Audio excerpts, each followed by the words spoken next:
le trauma. La vision populaire du trauma, c'est que c'est quelque chose de difficile qui s'est passé. Un événement X difficile s'est passé. Un souvenir évidemment douloureux, qui est refoulé, qui est pas digéré.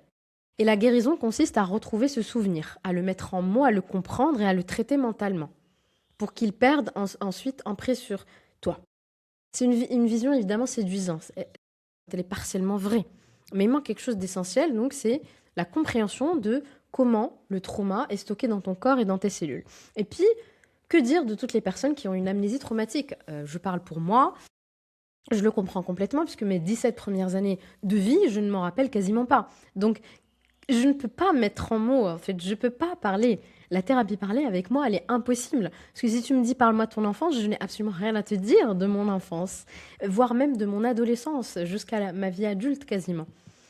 Donc, c'est une des limites aussi. Il y a besoin de comprendre ce qui se passe dans le cerveau traumatisé. Plusieurs chercheurs, dont Bessel van der Kolk, si tu n'as pas lu son livre, j'en parle tout le temps, vraiment va le lire, c'est Le corps n'oublie rien.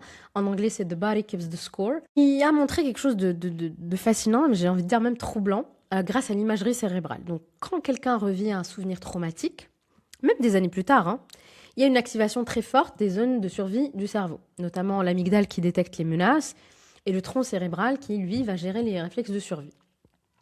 Et simultanément, il se passe autre chose. Les zones du cerveau qui sont liées au langage, à la pensée consciente, à la narration, donc notamment le cortex préfrontal dont je parle tout le temps, et ce qu'on appelle l'aire de Broca, qui est en fait la région responsable de la production du langage, ces zones se désactivent partiellement. Et là, je ne suis pas en train de donner des métaphores, hein, ce sont des données mesurables. Qu'est-ce que ça veut dire concrètement? Ça veut dire que lors d'un événement traumatique, et quand on le revit mentalement, le cerveau n'est littéralement pas en mode narration, il est en mode survie. Et ces deux modes, malheureusement, ne peuvent pas coexister facilement. Si le cerveau n'est pas en mode narration au moment du trauma, alors le trauma n'est pas stocké comme une histoire. Il est stocké autrement. J'espère que tu l'as compris. Et il est stocké comment? Sous forme de sensations physiques. Ce que Peter Levine appelle le felt sense. L'anxiété, la boule dans le ventre, t'arrives pas à respirer, l'hypervigilance, tout ça, tout ça. Et donc Peter Levine, qui est le fondateur d'une approche pour sortir du trauma, qui est la somatic experiencing, approche que j'utilise avec vous en one-to-one par exemple, il explique que le trauma est une énergie bloquée dans le système nerveux. Quand il y a une situation de danger, le corps mobilise une quantité absolument énorme d'énergie pour survivre, pour courir, se battre, se figer. Je ne sais plus dans quel livre, vous m'excuserez, mais je pense que c'est dans Réveiller le tigre de Peter Levine, mais je ne suis pas sûre de moi. N'hésitez pas à me dire en commentaire de quel livre il s'agit, mais on parle d'une maman qui a réussi à soulever, de ses mains, toute seule, soulever une voiture après un accident pour sortir son enfant. Donc ce trauma-là a fait mobiliser une énergie tellement énorme qu'elle a eu la force de lever la voiture. Et si cette énergie absolument incroyable n'est pas complètement déchargée après l'événement, il reste dans le système. Et le corps continue de se comporter comme si le danger était encore présent. Dans le programme Vivante, pour réguler ton système nerveux, si tu ne le connais pas, je t'invite à aller le découvrir, il est absolument formidable. Je t'explique la différence entre les animaux et nous, les humains.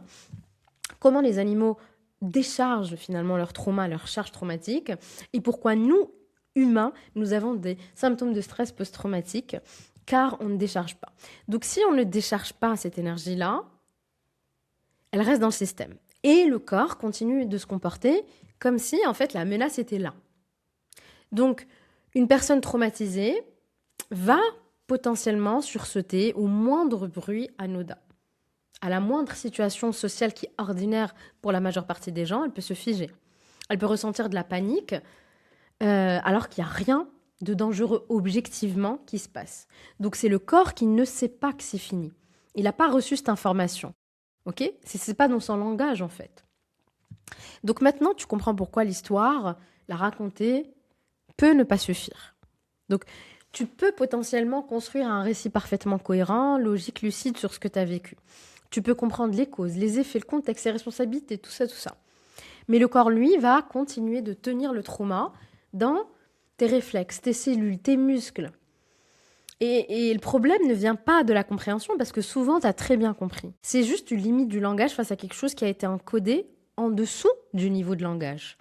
Et c'est quelque chose de très important à intégrer pour quiconque cherche à guérir vraiment.